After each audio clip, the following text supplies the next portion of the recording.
ప్రతి ఒక్క వ్యక్తికి ఒక 7 ఐటమ్స్ కంపల్సరీ అనుకుంటున్నాను కుటుంబానికి. ఆ 7 కూడా మీరు చూస్తే ప్రతి ఒక్కరికి ఇంటి జాగా, గ్రామీణ ప్రాంతాల్లో 3 సెంట్లు, పట్టణ ప్రాంతాల్లో 2 సెంట్లు ఇంటి జాగా ఇప్పించే బాధ్యత నాది. ఈరోజు ఈ ఊర్లో చూస్తే అందరికి ఇంటి జాగా ఉందని పెట్టారు. సంతోషం, మంచి గ్రామం. లేకపోతే ఇమ్మీడియట్గా మళ్ళా కలెక్టరీ చెప్తున్నా, ఇక్కడ గ్రామ సెక్రటరీ కూడా ఉన్నాడు, మీ పంచాయతీ సచివాలయం సెక్రటరీ. ఎవరన్నా లేదని అర్జీ ఇస్తే నీ ఉద్యోగం గోవిందా, గుర్తుపెట్టుకో. అదే సమయంలో ఇండ్లు చూస్తే 458 మందికి ఇండ్లు ఉన్నాయి, 55 మందికి ఇండ్లు లేవు.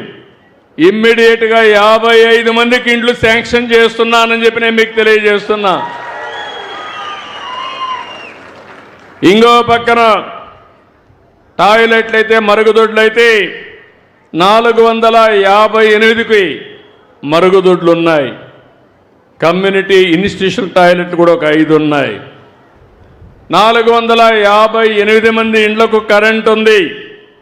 ఇక్కడ మీ అందరినీ ఒకటే కోరుతున్నాం, ఎస్సీస్కు ఉచితంగా కరెంటు, సోలార్ ప్యానెల్స్ పెడతాం, రూఫ్ టాప్ ప్యానెల్స్ పెడతాం.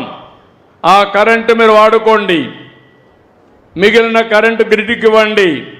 మళ్ళా మీకు కావాలంటే మీరు తీసుకోండి. మీరు అదనంగా అవసరమైతే మీరు గ్రిడ్కి ఇస్తే ఒక యూనిట్కి ₹2.09 చొప్పున మీకు డబ్బులు కూడా ఇస్తాం తిరిగి.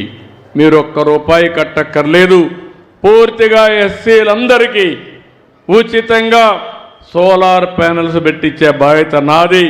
ఈ నియోజకవర్గంలో దాన్ని అమలు చేసే బాధ్యత మా పయ్యావుల కేశవ్ గారు అని చెప్పి కూడా నేను మీకు తెలియజేస్తున్నా.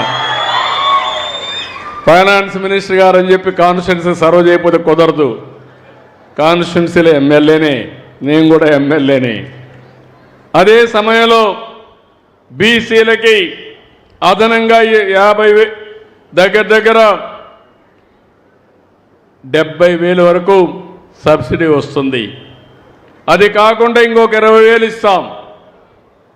మొత్తం కలిసి 3 కిలోవాట్స్ కనుక పెట్టుకుంటే 98,000 వరకు సబ్సిడీ ఇస్తాం. మిగిలిన డబ్బులు వాళ్ళు పెట్టుకోగలిగితే వాళ్ళకు ఫ్రీ అవుతుంది.